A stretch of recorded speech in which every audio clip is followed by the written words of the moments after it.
Intéressant de voir ici que les fils et filles de Dieu travaillent en équipe. C'est important.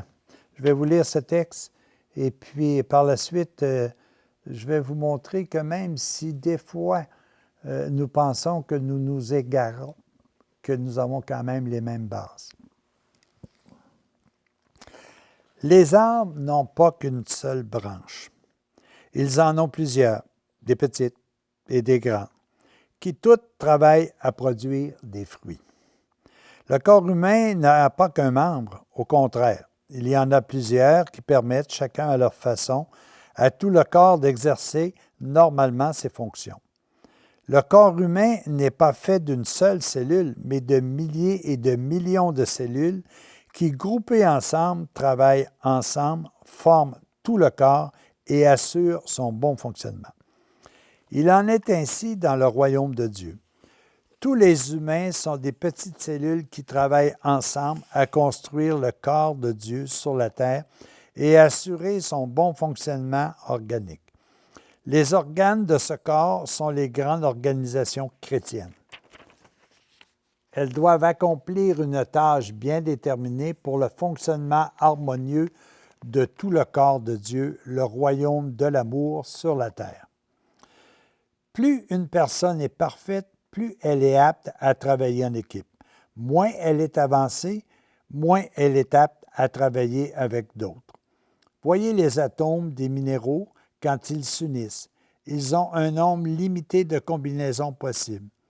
Mais si vous observez une cellule vivante, vous constatez qu'elle est enrichie de milliers et de milliers d'atomes et elle forme une équipe parfaite.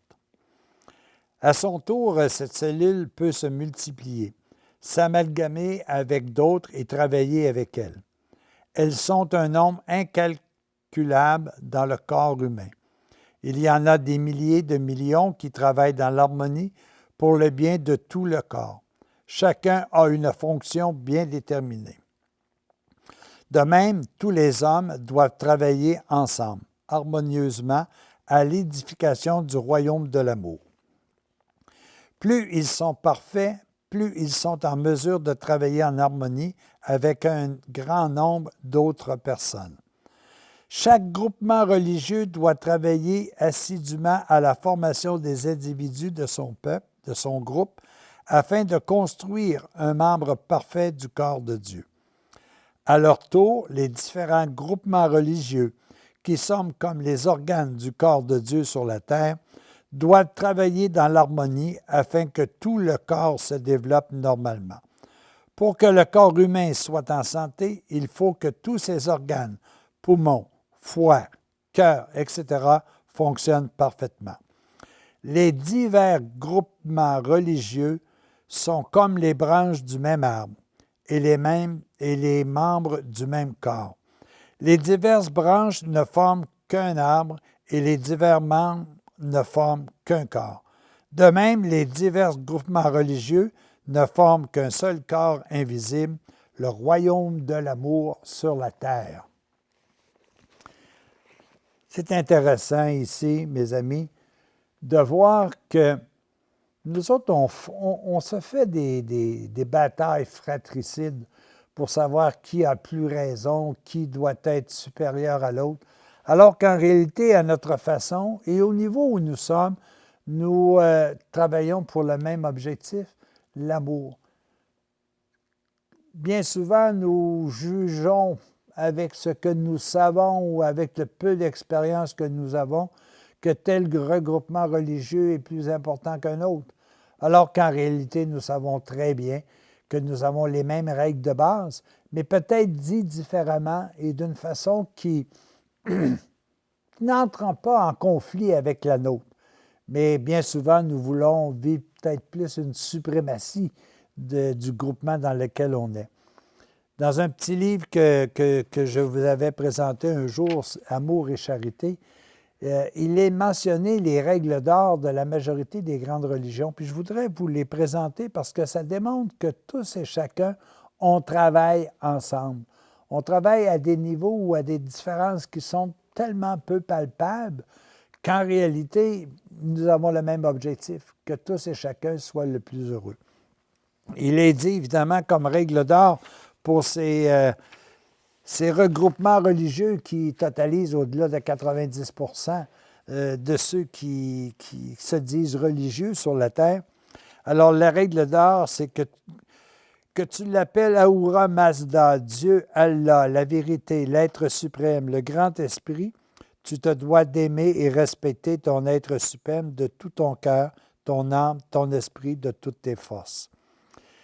Et la règle d'argent qui est visée davantage envers les prochains, les zoroastristes disent « Heureux celui qui apporte le bonheur aux autres ». Le judaïsme dit « Ce que tu tiens pour haïssable, ne le fais pas à ton prochain. C'est là toute la loi, le reste n'est que commentaire. Va et apprends-le. » Le christianisme dit « Tout ce que vous voulez que les autres fassent pour vous, faites-le vous-même pour eux.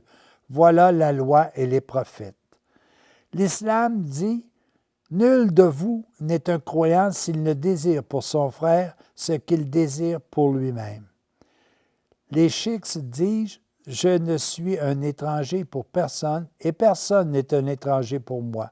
En vérité, je suis l'ami de tous. » Le bouddhisme dit « N'impose à personne ce que vous ne voulez pas qu'on vous impose et ne souhaitez à personne ce que vous ne souhaitez pas à vous-même. » La spiritualité autochtone dit « Toutes les créatures sont notre famille.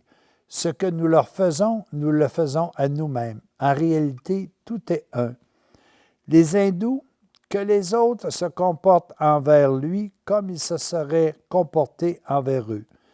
Le bouddhisme ne blesse pas les autres avec ce qui te fait souffrir toi-même. Et la règle de bronze, qui est liée davantage à la création, dit « Respecte tout ce qui t'est prêté, car tout est là pour te soutenir dans ton cheminement vers le retour ultime. » Que ce soit l'environnement, la nature, la nourriture, les astres, l'eau, l'air, tout événement de la vie, tout bien spirituel et matériel, respecte tout. Alors, vous voyez, 90 de la population pense à des niveaux quelque peu variables, pense la même chose. On veut tous respecter l'être suprême qui nous a tant donné. On veut agir de la même façon envers notre prochain qu'eux agissent envers nous. On doit respecter la nature, on doit respecter tout ce qui nous est donné gratuitement. Alors, veut pas, on travaille tous ensemble pour le même objectif, aimer et être aimé. Alors, quand on lit au niveau de l'Évangile de l'an 2000 que les fils et filles de Dieu travaillent en équipe, moi, j'ai envie de vous dire, les fils et les filles de l'amour travaillent toujours en équipe. Mais nous avons des titres différents, nous avons des regroupements différents, mais fondamentalement, nous voulons toujours la même chose. Alors, arrêtons pas de nous écouter les uns les autres. Continuons à comprendre que chacun est porteur de vérité, mais qu'ensemble, comme un puzzle, lorsque nous aurons mis tous ces petits morceaux ensemble, nous découvrirons la même chose, soit l'amour. Tous et à chacun, respectons-nous. À la prochaine.